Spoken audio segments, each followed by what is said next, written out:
notre voisin de la Gambie, qui est invité aujourd'hui comme observateur, et notre ami du Rwanda, qui est également présent.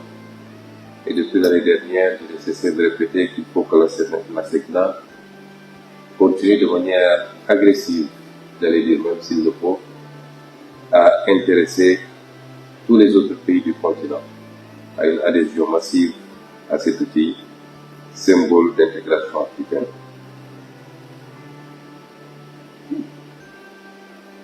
En cette heureuse circonstance, je souhaite au nom de son Excellence, M. le Président de la République, Bassirou Diomaye Diakhar Faye, à mon nom personnel, ainsi qu'au nom du gouvernement et du peuple sénégalais, la plus chaleureuse bienvenue et l'expression de notre solidarité fraternelle à tous les membres du comité des ministres de la SECNA et à leurs délégations respectives. Madame la Présidente du Conseil des ministres, la Présidente du comité des ministres, je suis très sensible aux mots aimables que vous venez de prononcer au nom de vos pères à l'égard de notre pays. Le Sénégal, fidèle à sa vocation panafricaine, aujourd'hui plus que jamais, demeure profondément attaché à la cause de la coopération technique et à la souveraineté institutionnelle du continent. Terre d'accueil et pionnière de la construction et de l'intégration africaine, notre pays continuera d'abriter et de soutenir les organisations communautaires qui incarnent la solidarité et la souveraineté africaine. La confiance que la SECNA accorde régulièrement à Dakar pour l'organisation de ces réunions stratégiques traduit certes un lien historique, mais ce choix récurrent souligne également le rôle pivot du Sénégal, état hôte du siège de l'agence, acteur, moteur de sa diplomatie aéronautique et partenaire constant dans la mise en œuvre de ces programmes de modernisation. Il atteste également de l'engagement indéfectible du Sénégal, sous le leadership du président Bassirou Diomaye Diakhar Faye, à œuvrer pour une Afrique maîtresse de ses infrastructures critiques, notamment dans le domaine stratégique de la navigation aérienne. Chers membres du comité des ministres de la SECNA, mesdames et messieurs, la SECNA mérite toute l'attention et la reconnaissance que lui portent les États membres, car elle constitue l'un des plus beaux exemples de souveraineté partagée et de mutualisation réussie en Afrique. Créée à une époque où nos jeunes États indépendants cherchaient encore leur repère, elle a su rester debout, stable et performante, là où d'autres institutions ont cédé sous le poids des divergences nationales. Je disais tout à l'heure dans la salle aux ministres et aux responsables avec lesquels j'étais que le plus grand regret que nous devons avoir quand on examine la SECNA, c'est la perte de cette compagnie panafricaine qui était Air Sénégal. Air Afrique, même si Air Sénégal souffre également à ces temps qui viennent.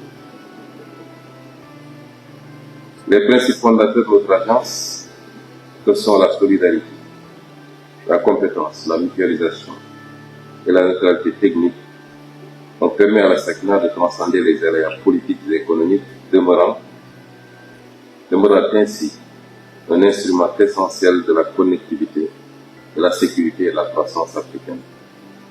Cette résilience fondée sur une gouvernance collective fait de la SECNA une référence mondiale dans la gestion intégrée des espaces aériens multinationaux.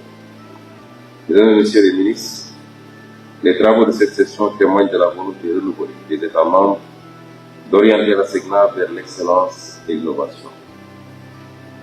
L'examen du plan d'orientation stratégique 2026-2035 et du plan de services et d'équipement 2026-2030 traduit une démarche lucide et responsable. Dans un monde où les défis technologiques, environnementaux et sécuritaires s'intensifient, la planification stratégique devient un acte politique majeur, garantissant la durabilité, la compétitivité et la souveraineté de nos services publics régionaux.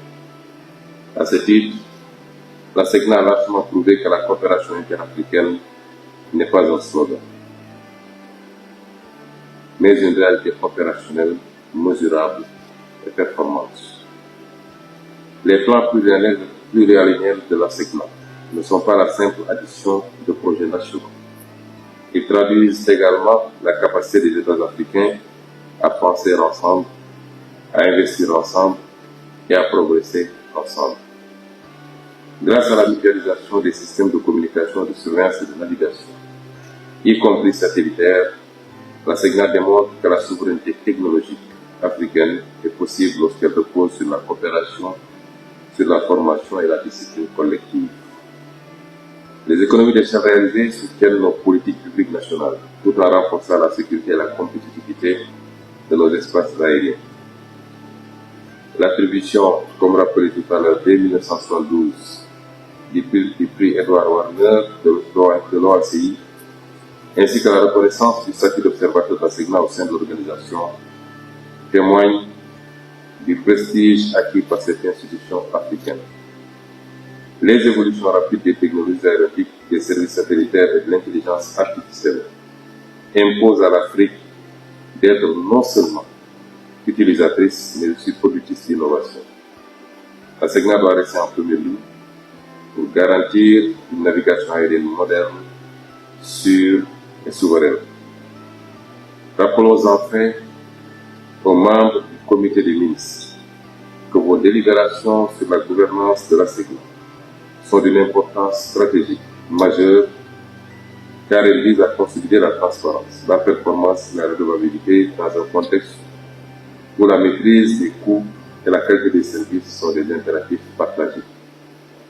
Chers membres du comité des ministres, le parcours de la SECNA nous enseigne à suffisance que la maîtrise collective de nos cieux est un symbole de la maîtrise de notre destin. Votre instance a la noble responsabilité de préparer l'agence à relever les défis de la transformation numérique, de la sûreté aérienne et de la durabilité environnementale. Je voudrais saluer avec une profonde considération les contrôleurs aériens, les ingénieurs, techniciens et experts qui assurent quotidiennement, souvent dans l'ombre, la sécurité et la fluidité de nos espaces aériens. Le Sénégal restera, en tant que pays hôte, un partenaire engagé, loyal et déterminé à accompagner la SECNA dans la réalisation de sa mission stratégique. C'est sur cette note d'unité, de souveraineté et de confiance africaine que je vous invite à poursuivre vos travaux en vous sentant pleinement chez vous, à Dakar et partout au Sénégal. À Dakar, particulièrement capitale du panafricanisme institutionnel et siège de notre fierté commune, et déclare ouvert les travaux de la 76e réunion du comité des ministres de la SECNA. Je vous remercie de votre attention.